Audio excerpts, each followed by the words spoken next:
అందరికీ నమస్కారం. ఈరోజు మనం మన భౌతిక శాస్త్రంలో ఐదవ పాఠమైన మానవుని కన్ను, రంగుల ప్రపంచం అనే పాఠ్యాంశం గురించి చర్చించుకుందాం.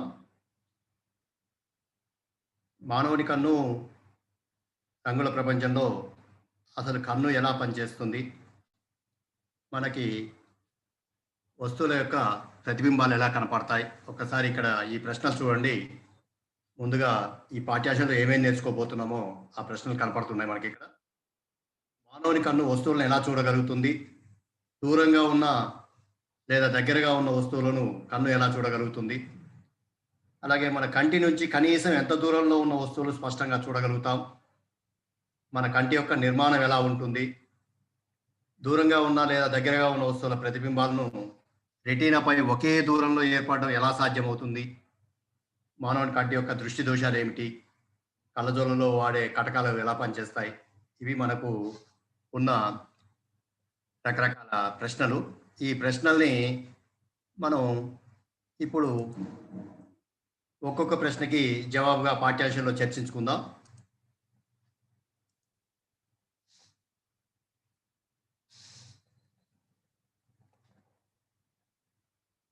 ముందుగా అసలు మనకు వస్తువులు ఎలా కనపడతాయి? స్పష్ట దృష్టి, కనీస దూరం అంటే ఏంటి? ఆ వస్తువులు మన కంటికి కనపడడానికి మినిమం ఎంత దూరంలో ఉండాలి? అన్నప్పుడు ఒకసారి ఇక్కడ చూద్దాం. కంటికి దగ్గరగా మనం ఏదైనా పుస్తకాన్ని గానీ, వస్తువుని గానీ ఉంచుకొని చూడడానికి ప్రయత్నిస్తే అది స్పష్టంగా కనపడదు. అక్షరాలు మసకబారినట్టుగా లేదా కన్ను ఒత్తిడికి గురైనట్లుగా అనిపిస్తుంది మనకి. మరి పుస్తకాన్ని గానీ, ఏదైనా వస్తువుని గానీ కంటికి ఒత్తిడి లేకుండా చూడగలిగే దూరం ఎంత ఉంటుంది అని తెలుసుకోవడానికి పుస్తకాన్ని మన కంటికి క్లియర్‌గా కనపడే విధంగా అంత దూరంలో ఉంచి, ఆ మధ్య దూరాన్ని కొలిచినప్పుడు, ఆ దూరం మనకి 25 సెంటీమీటర్లుగా తెలుస్తుంది. అంటే ఏదైనా వస్తువు మన కంటి నుంచి 25 సెంటీమీటర్ల దూరంలో ఉంటే, ఆ వస్తువు మనకు స్పష్టంగా కనపడుతుంది. ఈ 25 సెంటీమీటర్ల దూరాన్నే స్పష్ట దృష్టి కనీస దూరం అంటాము. కన్ను వస్తువుని ఎటువంటి ఒత్తిడి లేకుండా చూడగలిగే దూరం కాబట్టి దాన్ని స్పష్ట దృష్టి కనీస దూరం అంటాం. అయితే ఈ స్పష్ట దృష్టి కనీస దూరం అనేది వ్యక్తిని బట్టి మారుతుంది. అలాగే వయసుని బట్టి కూడా మారుతుంది. చిన్న పిల్లలైతే 5-8 సెంటీమీటర్లు ఉండొచ్చు. అదే వయసు మళ్ళిన వారైతే కనీస దూరము 1 నుండి 2 మీటర్లు ఉండవచ్చు వాళ్ళకి.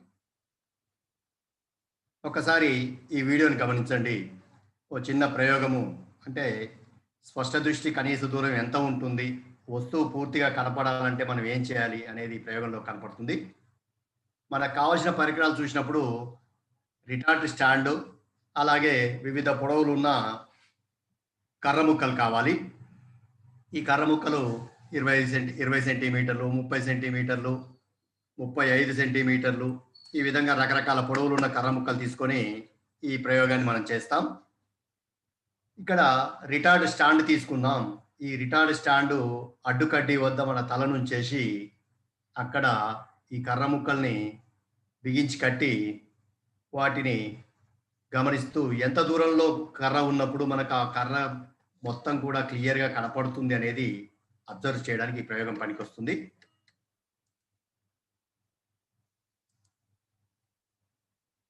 ఇప్పుడు కర్ర ముక్కను కట్టాము మనం. ఒక్కసారి దాన్ని అబ్జర్వ్ చేసినట్లయితే కర్ర ముక్క యొక్క చివరి బిందువులైన ఏబీ పూర్తిగా మనకు కనపడుతున్నాయి.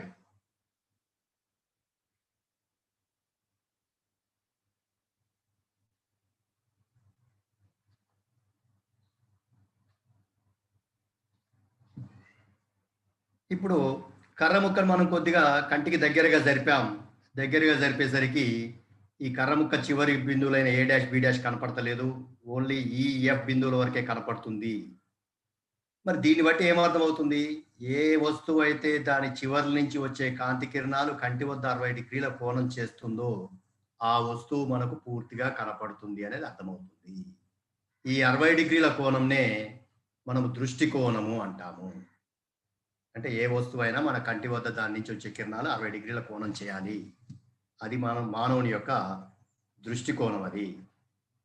ఇక్కడ 60 డిగ్రీల కోణంతో వచ్చిన ఏబి అనే వస్తువు కనపడుతుంది, కానీ ఏ డాష్ బి డాష్ అనే వస్తువు పూర్తిగా మనకు కనపడతలేదని ఈ ప్రయోగం ద్వారా అర్థమవుతుంది.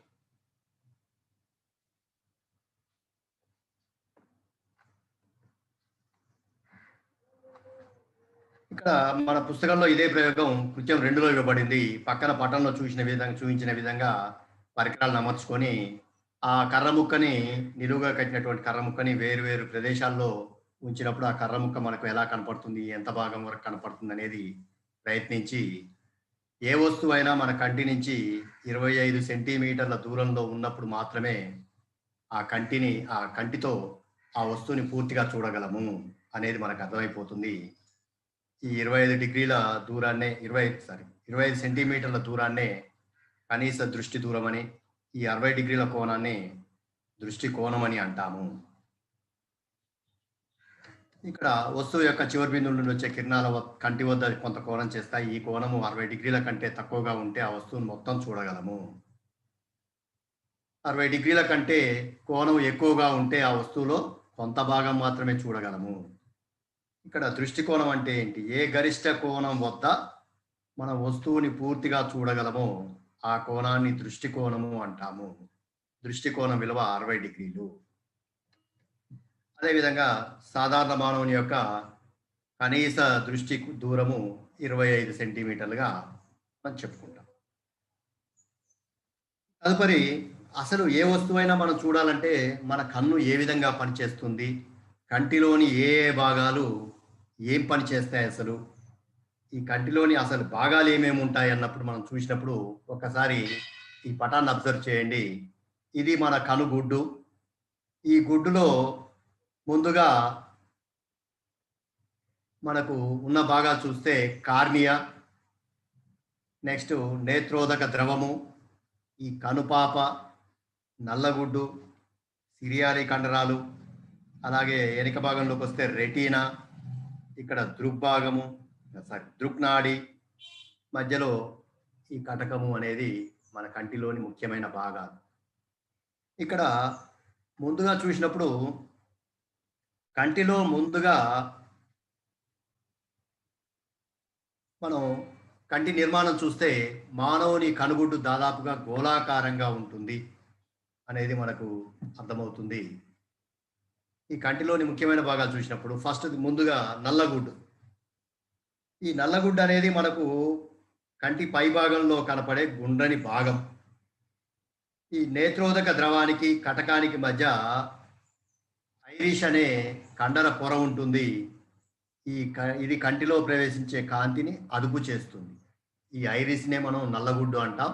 ఈ నల్లగుడ్డు చేసే పని ఏంటంటే మన కంటిలో ప్రవేశించే కాంతిని తగ్గించడమో పెంచడమో చేస్తుంది. కాంతి ప్రకాశం తక్కువగా ఉన్నప్పుడు ఈ ఐరిస్ ఏం చేస్తుంది అంటే కనుపాపను పెద్దగా చేసి ఎక్కువ కాంతి లోపలికి పోయేలా చేస్తుంది. అలాగే కాంతి ప్రకాశం ఎక్కువగా ఉన్నప్పుడు కనుపాపను చిన్నగా చేసి ఎక్కువ కాంతి కంటి లోపలికి పోయేలా ఈ ఐరిస్ అనేది కనుపాపని. ఈ కార్నియా అనేది మన కంటి ముందు భాగంలో గల ఒక పారదర్శకమైన రక్షణ పొర. అంటే ఈ ఐరిస్ మీద ఉండే ఒక పల్చని పారదర్శక పొరనే కార్నియా అంటాం మనం. అలాగే సిలియారీ కండరాలు. ఈ సిలియారీ కండరాలు కటకం చుట్టూ భాగంలో ఉండి కటకం యొక్క నాభ్యంతరాన్ని సర్దుబాటు చేస్తూ ఉంటాయి. ఇది రెటీనా. ఈ రెటీనా అనేది కనుగుడ్డు వెనక భాగంలో ఉండే ఒక పల్చని తెర వంటి భాగము. మనకు ఏ వస్తువు అయినా కనపడాలి అంటే ఆ వస్తువు యొక్క ప్రతిబింబము రెటీనాపై పడాలి. ఇక కంటిలోని ముఖ్య భాగము కటకము.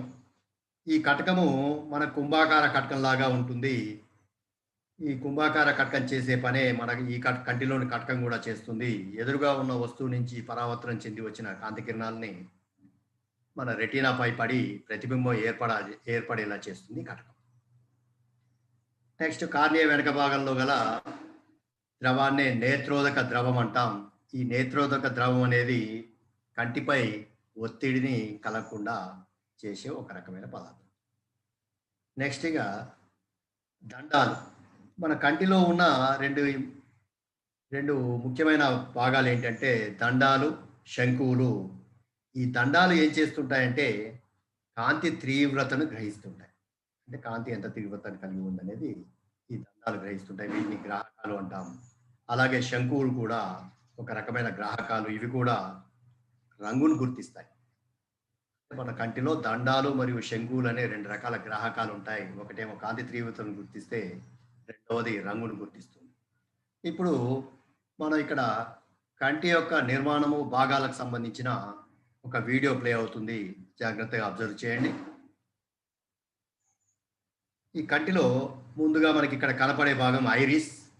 ఈ ఐరిస్ అనే భాగము కంటిలోకి ప్రవేశించే కాంతిని నియంత్రిస్తుందని తెలుసుకున్నాం. అలాగే ఇప్పుడు ప్యూపిల్. ఈ ప్యూపిల్ అనేది ఏంటంటే మన కనుగుడ్డులో మధ్య భాగంలో ఉన్న చిన్న రంధ్రం. ఈ రంధ్రం ఏం చేస్తుంది? కాంతిని ఎక్కువ పోవడానికి లేకపోతే తక్కువ పోవడానికి అనుగుణంగా అడ్జస్ట్ అవుతుంది. Next cornea. కార్నియా అనేది ఐరిస్ పైన ఉన్న పల్చని పారదర్శక పొర. ఇక్కడ చూడవచ్చు. నెక్స్ట్ నేత్రోదక ద్రవం.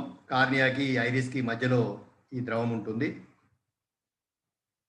నెక్స్ట్ వెట్రస్ హ్యూమర్ అనేది ఈ కనుగుడ్డు లోపల ఉండే ఒక జెల్ వంటి చిక్కని ద్రవ పదార్థం. ఈ కంటి మీద ప్రెషర్ని తగ్గించడానికి, పెంచడానికి పనికొస్తుంది. ఇక లెన్స్ చూడండి. ఈ లెన్స్ అనేది ఒక గట్టి ప్రోటీన్ పొర. ఇది కనుగుడ్డులో ఉంటుంది. ఈ లెన్స్ కటకంలాగా పనిచేసి మనకి ప్రతిబింబాన్ని ఏర్పరుస్తుంది. నెక్స్ట్ది సిలియారీ కండరాలు. చూస్తే కటకానికి 2 వైపులా ఉన్న కండరాలనే సిలియారీ కండరాలు అంటాం. ఈ కండరాలు కటకాన్ని, నాభ్యంతరాన్ని సర్దుబాటు చేస్తాయి. నెక్స్ట్ ఇక్కడ వెనక భాగంలో ఆప్టిక్ నర్వ్ నాడి ఉంది. అది మనకు సంకేతాన్ని పంపిస్తుంది. అలాగే రెటీనా, ఇది ప్రతిబింబాన్ని ఏర్పడే తెర. ఇక్కడ ఇవన్నీ కూడా మన కంటిలోని భాగాలు. ఇంతకుముందే మనం పటం చూసాం తెలుగు మీడియంలో. ఇక్కడ ఒక్కొక్క భాగం ఎక్కడుంది, అవి ఏమేమి పనిచేస్తుంది అనేది ఈ కంటి యొక్క నిర్మాణం మనకు తెలియజేస్తుంది.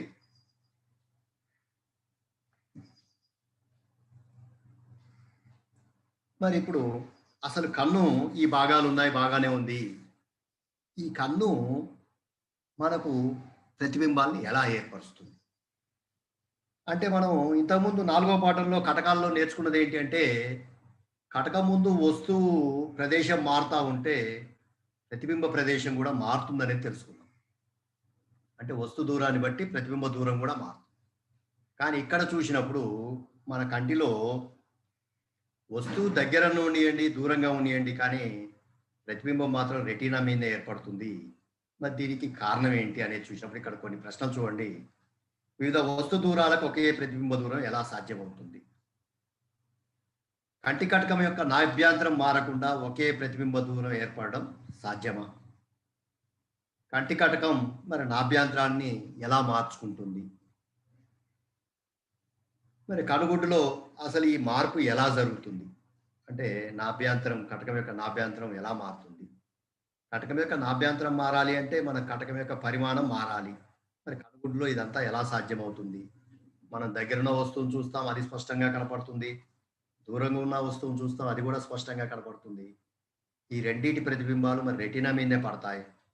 మరి ఒకే దూరం అంటే కటకానికి రెటీనాకి మధ్య ఉన్న దూరం అయితే మారడం లేదు.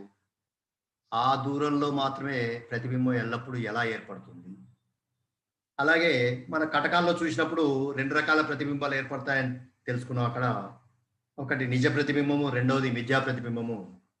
మరి మన కంటి కటకము ఎటువంటి ప్రతిబింబాలను ఏర్పరుస్తుంది? నిజ ప్రతిబింబాన్న, మిథ్యా ప్రతిబింబాన్న? ఈ 2 రకాల ప్రతిబింబాల్లో ఏ రకమైన ప్రతిబింబాన్ని కంటి కటకం ఏర్పరుస్తుంది? అలాగే మనం ఏ వస్తువును చూస్తున్నా ఆ వస్తువు యొక్క రంగు, ఆకారం, పరిమాణం, ఈ 3 కూడా ఎటువంటి మార్పు లేకుండా ఆ వస్తువు కనపడుతుంది. అంటే మన కన్ను ఏం చేస్తుంది?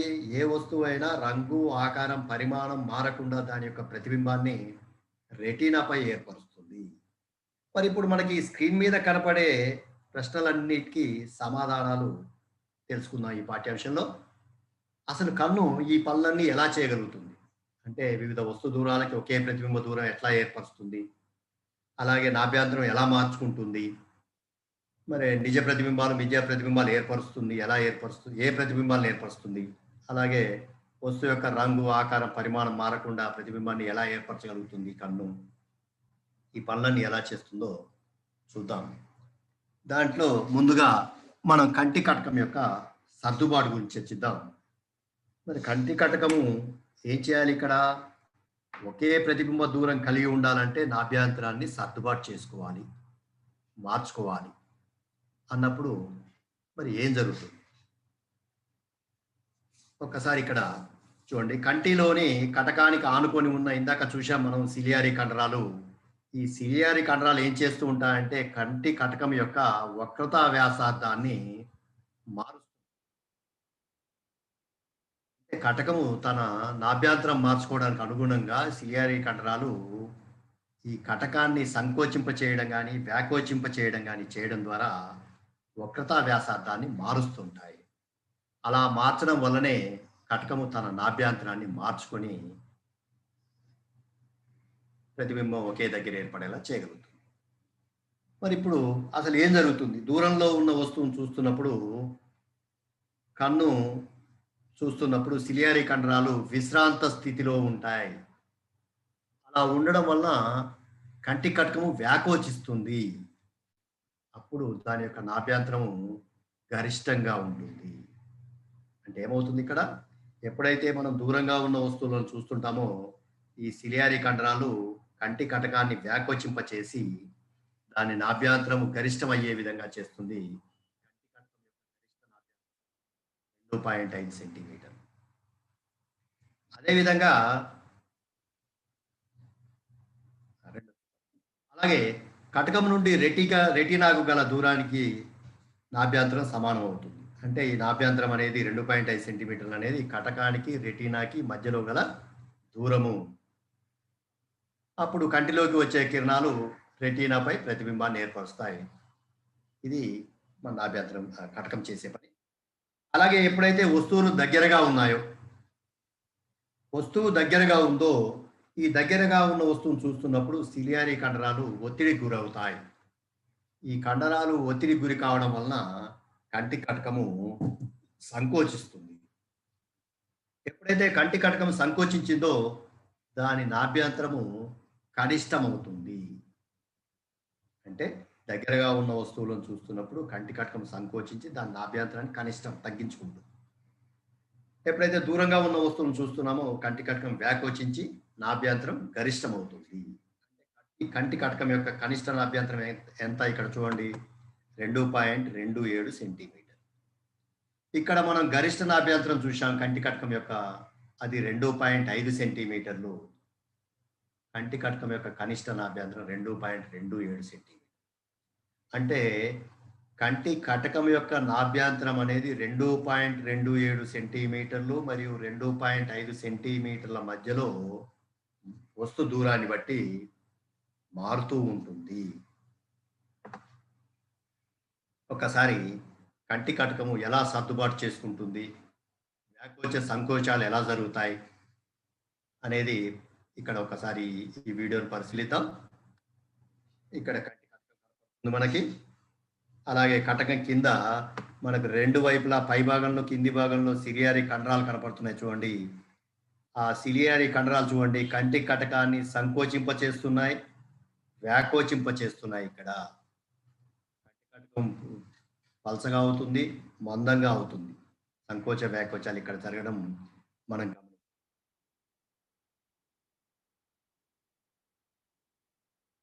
వస్తువు దూరంగా ఉంటే కటకం ఏమైంది? వ్యాకోచించింది, ప్రతిబింబం రెటీనాపై పడింది. ఇక్కడ మనం గమనించవచ్చు, వస్తువు దూరంగా ఉంది, కంటి కటకం వ్యాకోచం చెందింది, ప్రతిబింబం రెటీనాపై ఏర్పడింది. ఇప్పుడు కంటి కటక నాభ్యంతరం గరిష్టం. ఇప్పుడు వస్తువు దగ్గరగా వచ్చింది. దగ్గరకు వచ్చేసరికి చూడండి కంటి కటకం సంకోచం చెందింది, చిన్నగా అయింది, లావుగా అయింది. అప్పుడు కూడా వస్తువు యొక్క ప్రతిబింబం రెటీనా పైనే ఏర్పడింది. ఈ విధంగా ఈ కంటి కటకం చుట్టూ ఉన్న సిలియారీ కండరాలు కంటి కటకాన్ని సంకోచింప వ్యాకోచింప చేసి ప్రతిబింబం మనకు రెటీనా మీద పడేలా చేస్తుంది. ఇక్కడ చూడండి, ఇక్కడ ఏర్పడ్డ ప్రతిబింబం తలకిందులు ప్రతిబింబం. మనకు రెటీనా మీద తలకిందులు ప్రతిబింబం ఏర్పడుతుంది. మరి ఎప్పుడైతే రెటీనా వంటి తెర మీద ప్రతిబింబం ఏర్పడిందో, తెర మీద ప్రతిబింబాన్ని పట్టగలిగామంటే అది ఏ రకమైన ప్రతిబింబం? మనం ఆల్రెడీ 4వ పాఠం కటకాల్లో చూశాం. అది నిజ ప్రతిబింబము. అంటే ఇక్కడ మనకు 2 ప్రశ్నలకు సమాధానం తెలిసిపోయింది. కంటి కటకము ఎలా సర్దుబాటు చేసుకుంటుంది? అలాగే కంటి కటకము వస్తువు ఎక్కడున్నా కూడా ఒకే ప్రతిబింబ దూరం కలిగి ఉండి రెటీనాపై మాత్రమే ప్రతిబింబాన్ని ఎలా ఏర్పరచగలుగుతుంది అనే ప్రశ్నలకు సమాధానం తెలిసిపోయింది. అలాగే కంటి కటకము ఎటువంటి ప్రతిబింబాలను ఏర్పరుస్తుంది అనేది చూసినప్పుడు దానికి కూడా సమాధానం ఇక్కడ తెలిసిపోయింది మనకి. కంటి కటకము తలకిందులు ప్రతిబింబం ఏర్పరుస్తుంది, అలాగే నిజ ప్రతిబింబం ఏర్పరుస్తుంది. ఎందుకంటే ఈ ప్రతిబింబాన్ని మనం తెరపై పట్టగలిగాం కాబట్టి. మళ్ళొక్కసారి ఈ వీడియోని జాగ్రత్తగా అబ్జర్వ్ చేయండి. ఈ వీడియోలో మనకి ఏమేం జరిగిందో మళ్ళొక్కసారి చూడండి. కంటి కటకం చుట్టూ ఉన్న సిలియరీ కండరాలు కంటి కటకాన్ని చూడండి సంకోచింపచేస్తున్నాయి, వ్యాకోచింపచేస్తున్నాయి. ఈ విధంగా వ్యాకోచాలకు గురి కావడం వలన కంటి కటక వక్రతా వ్యాసార్థం తగ్గడం పెరగడం జరిగి మనకు కంటి కటక నాభ్యంతరం మార్పు చెంది వస్తువు ఎక్కడన్నా ఉన్నాయండి, ప్రతిబింబం మాత్రం రెటీనాపై మాత్రమే పడే విధంగా ఈ కంటి కటకము తన నాభ్యంతరాన్ని సర్దుబాటు చేసుకుంటుంది. ఎలా సర్దుబాటు చేసుకుంటుంది? మరి దాని పక్కనున్న సిలియరీ కండరాల వలన సర్దుబాటు చేసుకునే స్వభావం మన కంటి కటకానికి వచ్చింది. అర్థమైందా పిల్లలు? కంటి కటకము ఎలా సర్దుబాటు చేసుకుంటుంది, ప్రతిబింబం ఎలా ఏర్పడుతుంది, అవన్నీ కూడా ఇక్కడ మనం చూసాము. మరి కంటి కటకం ఏర్పరిచే ప్రతిబింబము ఒకసారి ఇక్కడ చూడండి. కంటి కటకము వస్తువు యొక్క నిజ ప్రతిబింబాన్ని రెటీనాపై తలకిందులుగా ఏర్పరుస్తుంది. ఎందుకంటే మనకి ఇది కుంభాకార కటకం కాబట్టి వస్తువు నిజ ప్రతిబింబాన్ని తెరపై ఏర్పరుస్తుంది. ఇక్కడ తెరలాగా రెటీనా పనికి వస్తుంది కాబట్టి మన కంటి కటకము నిజ ప్రతిబింబము. ఇంకిప్పుడు మనం ఇంతకుముందే చెప్పుకున్నాం, మన కంటిలో దండాలు శంకువులు అనే గ్రాహకాలు ఉంటాయి. ఈ దండాలు శంకువులు అనే గ్రాహకాలు ఎన్ని ఉంటాయి అన్నప్పుడు 125 మిలియన్లు ఉంటాయి. చిన్న చిన్న గ్రాహకాలు మన కంటిలో 125 మిలియన్లు ఉంటాయి. ఇక్కడ చూడండి, మరి శంకువులు అనే గ్రాహకాలు ఏం చేస్తున్నాయి? రంగును గుర్తిస్తాయి. ఏవైతే రంగులు మనం చూడగలుగుతున్నామో ఈ రంగులు చూడడానికి కారణం ఏంటి అంటే ఈ శంకువులు. అలాగే మరి దండాలు ఏదైతే కాంతి ఎక్కువ ఉందా తక్కువ ఉందా, ఒక్కోసారి మనం ఇప్పుడు కనుక బయటికి వెళ్ళి సూర్యుని కలిసి చూసామనుకోండి, కాంతి తీవ్రత చాలా ఎక్కువగా ఉంటుంది. ఏమంటే కళ్ళు మూసుకుంటాం. అంటే ఈ కాంతి తీవ్రత ఎక్కువ ఉందా తక్కువ ఉందా తెలియచేసే ఏంటి అంటే ఈ దండాలు. మన కంటిలో ఉన్న ముఖ్యమైన భాగాలు ఇవి. దండాలు శంకువులు రంగుని కాంతి తీవ్రతను గుర్తిస్తాయి. మరి ఇలా గుర్తించిన సంకేతాలు మనకి మరి మెదడుకి ఎలా చేస్తాయి అన్నప్పుడు మన కంటి వెనక భాగంలో దృక్నాడులు ఉంటాయి. అంటే ఏవైతే మనం వస్తువులను చూస్తున్నామో ఆ దృశ్య జ్ఞానాన్ని కలిగియడానికి ఈ 1 మిలియన్ దృక్నాడులు ఏం చేస్తాయంటే మన కంటి యొక్క సంకేతాలను మెదడుకు చేరవేస్తాయి. ఎప్పుడైతే ఈ దృక్నాడులు ఈ సంకేతాలు మెదడుకు పంపించాయో అప్పుడు ఆ వస్తువుని మనం చూడగలుగుతాం. వీటి ద్వారా మన మెదడు వస్తువు యొక్క రంగు, ఆకారం మరియు పరిమాణాలని గుర్తిస్తుంది. అంటే మన కన్ను చేసే పని ఏంటి? ఉదాహరణకి మనం ఒక రీల్ ఉన్న కెమెరా తీసుకొని ఫోటో కొట్టాం. మన కెమెరా ఏం చేసింది? ఎదురుగా ఉన్న వస్తువు యొక్క ఫోటోని మన ఈ తెరలాగా ఉన్న రీల్ మీద ముద్రించింది. మరి రీల్ మీద ముద్రించిన ఫోటో మనకు కనపడదు. రీల్ మీద ఉన్న ఫోటో మనకు కనపడాలంటే దాన్ని తీసుకెళ్ళి మళ్ళీ తర్వాత మనం రకరకాల ప్రక్రియలు చేయాలి. అంటే మన కన్ను ఒక కెమెరా లాంటిది మాత్రమే. ఎదురుగా ఉన్న వస్తువు యొక్క ప్రతిబింబాన్ని రెటీనాపై ఏర్పరచడం వరకే మన కన్ను చేస్తుంది. మిగతా భాగాలు ఏం చేస్తాయి? ఈ శంకువులు, దండాలు, దృక్నాడులు మనం ఏవైతే ప్రతిబింబాన్ని ఏర్పరిచామో, ఆ ప్రతిబింబం యొక్క సంకేతాల్ని మెదడుకు పంపించి దృశ్య జ్ఞానాన్ని కలిగిస్తాయి. అందువల్లనే వస్తువు రంగు, ఆకారం మరియు పరిమాణాలను మనం గుర్తించగలుగుతాం.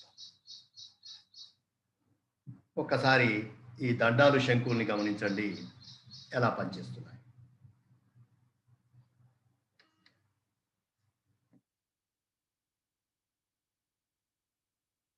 లోపల భాగాలు చూస్తున్నాం. అక్కడ దండాలు, శంకువులు ఉన్నాయి. ఇక్కడ కనపడుతున్నాయి చూడండి. రాడ్స్ అని ఉన్నాయి. అవి దండాలు గ్రీన్ కలర్లో ఉన్నాయి. కోన్స్ అని కనపడుతున్నాయి. ఇప్పుడు చూడండి, ఏవైతే మెరుస్తున్నాయో అవి దండాలు. ఇవి కాంతి తీవ్రతను గుర్తిస్తాయి.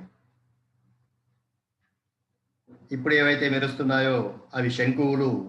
ఇవి రంగును గుర్తిస్తాయి. ఇలా గుర్తించిన కాంతి తీవ్రత, రంగును చూడండి, మనకు శంకువులు, దండాలు సంకేతాల రూపంలో మనకు దృక్నాడుల గుండా మెదడుకు పంపిస్తున్నాయి చూడండి. ఆ సంకేతాలు వెళ్తున్నాయి. ఇది దృక్నాడి. ఈ దృక్నాడి ద్వారా మన దండాలు, శంకులు పంపించిన సంకేతాలు మెదడుకు చేరుకుంటాయి. ఈ విధంగా ఈ దండాలు, శంకువులు మన కంటి యొక్క ప్రతిబింబాల్ని మెదడుకు పంపిస్తాయి. మరి ఇప్పుడు ఒకసారి ఇక్కడ అబ్జర్వ్ చేసినప్పుడు వస్తువు అనంత దూరంలో ఉన్నప్పుడు వచ్చే సమాంతర కాంతి కిరణాలు కంటి కటకం వలన రెటీనాపై బిందు రూప ప్రతిబింబాన్ని ఏర్పరుస్తాయి. వస్తువు ఎక్కడో అనంత దూరంలో ఉంది. ఆ అనంత దూరం మనం ఇంతకుముందు కూడా కుంభాకార కటకాల్లో అదే తెలుసుకున్నాం, అదే నేర్చుకున్నాం. కుంభాకార కటకానికి ఏదైనా ఒక వస్తువు అనంత దూరంలో ఉంటే దాని యొక్క బిందు రూప ప్రతిబింబము నాభి వద్ద ఏర్పడుతుంది అని. అలాగే ఇక్కడ కూడా రెటీనాపై బిందు రూప ప్రతిబింబాన్ని ఏర్పరుస్తుంది. మరి ఈ సందర్భంలో ఎప్పుడైతే వస్తువు అనంత దూరంలో ఉందనుకున్నామో, అనంత దూరంలో ఉన్న వస్తువును చూస్తున్నప్పుడు ఇంతకుముందే చెప్పుకున్నాం, సిలియారీ కండరాలు విశ్రాంత స్థితిలో ఉండి కంటి కటక నాభ్యంతరం గరిష్టంగా ఉంటుందనేది ఇంతకుముందు చూసాం. మరి బాగానే ఉంది, కంటి కటక నాభ్యంతరం గరిష్టంగా ఉందని చెప్పుకుంటున్నాం. మరి గరిష్టంగా ఎంత ఉంటుంది అంటే ఇక్కడ చిన్న సమస్య ఇది. కంటి కటక నాభ్యంతరం గరిష్టంగా ఎంత ఉంటుందని తెలుసుకోవడానికి ఒక చిన్న సమస్యను సాధిస్తున్నాం. ఇక్కడ చూసినప్పుడు మరి వస్తువు ఎక్కడుంది? అనంత దూరంలో ఉంది. వస్తువు అనంత దూరంలో ఉంది కాబట్టి మనం వస్తు దూరం u అనేది -∞ తీసుకున్నాం. మరి ప్రతిబింబం ఎక్కడ ఏర్పడింది? రెటీనా మీద ఏర్పడింది. అది 2.5 సెంటీమీటర్ల దూరంలో ఏర్పడింది. ప్రతిబింబ దూరమే రెటీనాకి. ఇక్కడ మనం కటక సూత్రం ఇంతకుముందు మనం 4వ పాఠంలో సమస్యని సాధించాం.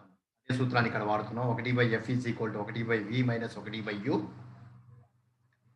ఇక్కడ ఈ సూత్రం ప్రకారం ఆ విలువల్ని ప్రతిక్షేపించి అక్కడ సూక్ష్మీకరిస్తే చూడండి, 1/f మాక్సిమం గరిష్టం కాబట్టి నాభ్యంతరాన్ని గరిష్టంగా తీసుకున్నాం. 1/f maximum = 1/25, 1/2.5 - 1/∞. 1/∞ యొక్క విలువ ఎల్లప్పుడూ శూన్యం అవుతుంది కాబట్టి 0 అవుతుంది కాబట్టి 1/f మాక్సిమం = 1/2/5. గరిష్ట నాభ్యంతరము = 2.5 సెంటీమీటర్లు.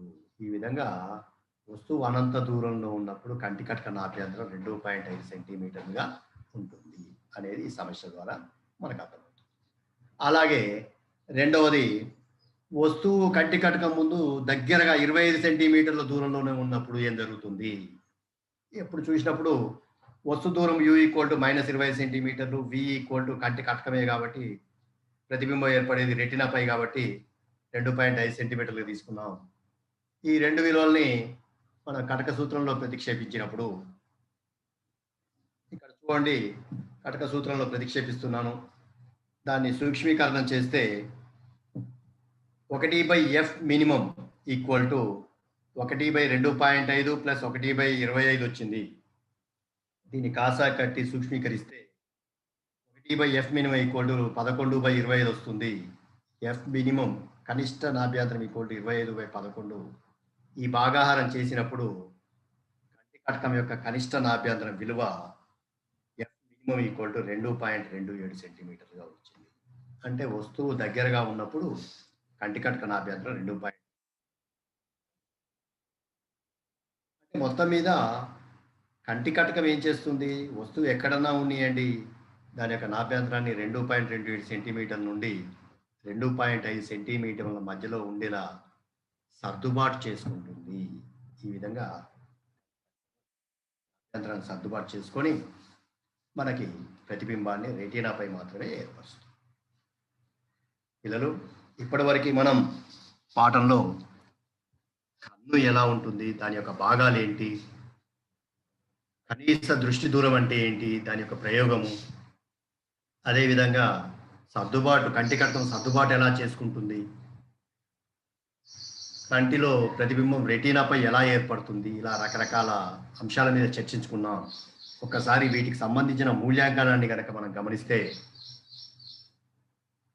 ఇక్కడ కొన్ని ప్రశ్నలు వస్తూ ఉన్నాయి. ఈ ప్రశ్నల్ని జాగ్రత్తగా నోట్ చేసుకొని మీ నోట్బుక్లో జవాబులు రాసుకోండి. మొదటి ప్రశ్న చూడండి, ఏదైనా వస్తువును మన కంటితో ఎలా చూడగలుగుతున్నామో తెలపండి. అసలు ఒక వస్తువు, ఇప్పుడు ఉదాహరణకు నా చేతిలో కంప్యూటర్ యొక్క మౌజ్ ఉంది.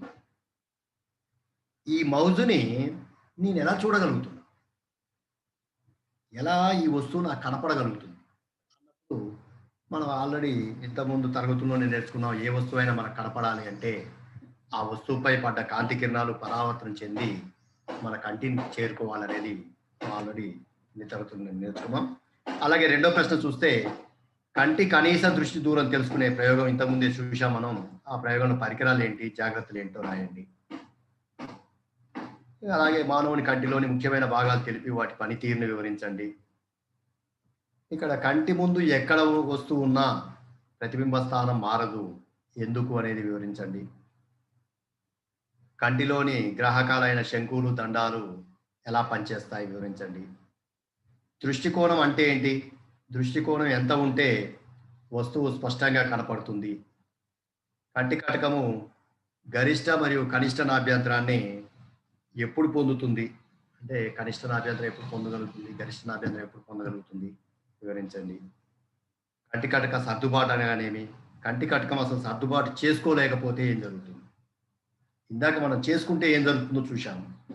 కంటి కటకము నాభ్యంతరాన్ని సర్దుబాటు చేసుకోవడం వల్ల రెటీనాపై ప్రతిబింబం ఏర్పరచగలుగుతుందనేది తెలుసుకున్నాం. మరి కంటి కటకం ఒకవేళ సర్దుబాటు చేసుకోలేకపోతే మన కన్నుకి ఏం జరుగుతుంది, అది వచ్చే పాఠం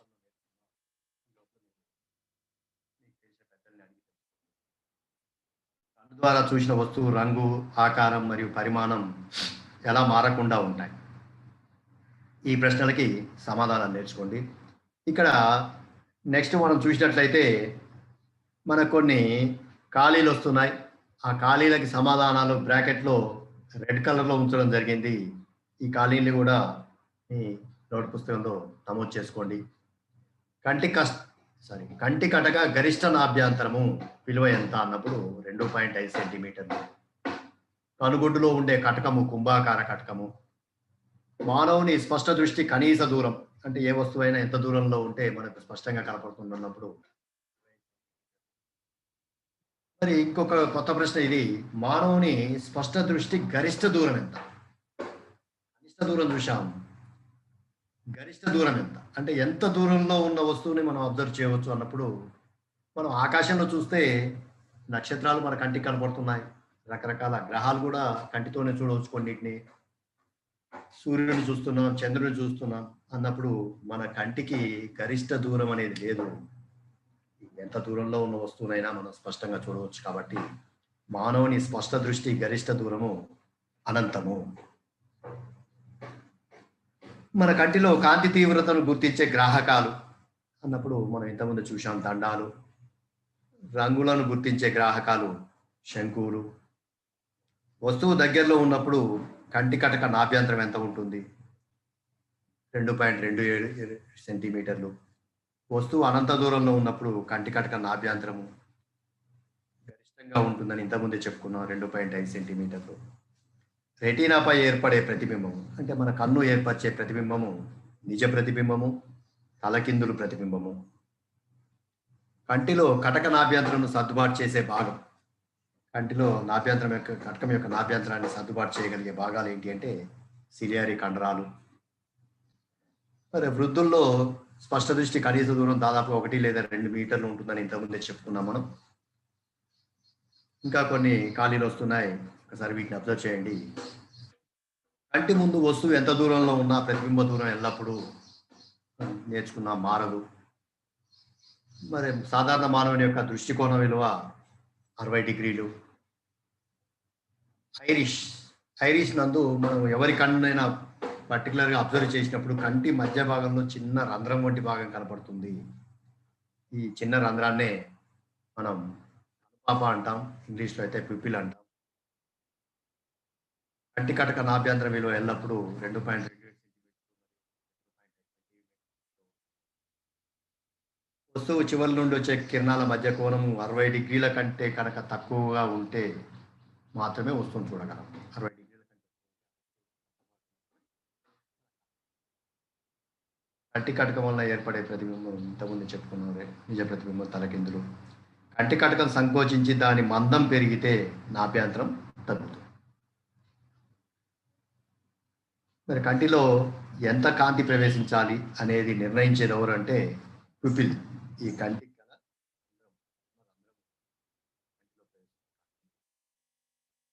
కంటిలోని దృక్నాడుల సంఖ్య 1 మిలియన్ ఉంటాయి. చివరిది సిలియరీ కండరాలు విశ్రాంత స్థితిలో ఉన్నప్పుడు కంటి కటక నాభ్యంతరం గరిష్టంగా 2. ఒకసారి మనం ఇప్పటి వరకు నేర్చుకున్న పాఠ్యాంశాన్ని ఒకసారి చూస్తే మొదట్లో నేను కొన్ని ప్రశ్నలు అడగడం జరిగింది. ఈ ప్రశ్నలన్నిటికీ ఇప్పుడు మనకు సమాధానాలు తెలిసిపోయాయి. ఒక్కసారి ప్రశ్నలు చూడండి. మన కన్ను వస్తువులను ఎలా చూడగలుగుతుంది? ఈ ప్రశ్నకు జవాబు ఈ పాఠ్యాంశంలో చర్చించడం జరిగింది. దగ్గరగా లేదా దూరంగా ఉన్నప్పుడు వస్తువులను కన్ను ఎలా చూడగలుగుతుంది అంటే కంటి కటకము ఎలా చూడగలుగుతుంది, దానికి ప్రతిబింబాన్ని ఎలా ఏర్పరచగలుగుతుంది. మన కంటి నుంచి కనీసం ఎంత దూరంలో ఉన్న వస్తువును స్పష్టంగా చూడగలుగుతాం. మరి కంటి యొక్క నిర్మాణం ఎలా ఉంటుంది? దూరంగా ఉన్న లేదా దగ్గరగా ఉన్న వస్తువుల ప్రతిబింబాలను రెటీనాపై ఒకే దూరంలో ఏర్పడడం ఎలా సాధ్యమైంది? ఇక తర్వాత నెక్స్ట్ క్లాస్ మనకు 7వ తారీఖు నాడు ఉంటుంది. ఆ రోజు క్లాసులో మన ఈ కింది 2 ప్రశ్నలకి జవాబులు తెలుసుకుంటాం. అసలు మన కంటికి ఎటువంటి దోషాలు వస్తాయి, ఏమేమి దోషాలు ఏర్పడతాయి, మరి ఈ దోషాల్ని మనం చూస్తుంటే మన క్లాస్లో కానీ మన తరగతి ఉపాధ్యాయులు కానీ అందరూ కళ్ళద్దాలు పెట్టుకుంటున్నాం. మరి ఈ కళ్ళద్దాలు దోషాలను ఎలా సవరిస్తాయి అనేది తర్వాత పాఠంలో నేర్చుకోవచ్చు. చివరిగా అందరికీ ఈ పాఠ్యాంశం అర్థమైందని అనుకుంటున్నాను. పిల్లలు జాగ్రత్తగా ఈ పాఠ్యాంశంలోని అంశాలు నేర్చుకొని దీని యొక్క నోట్ పుస్తకంలో నమోదు చేయగలరు. అందరికీ thank you very much sir. Thank you.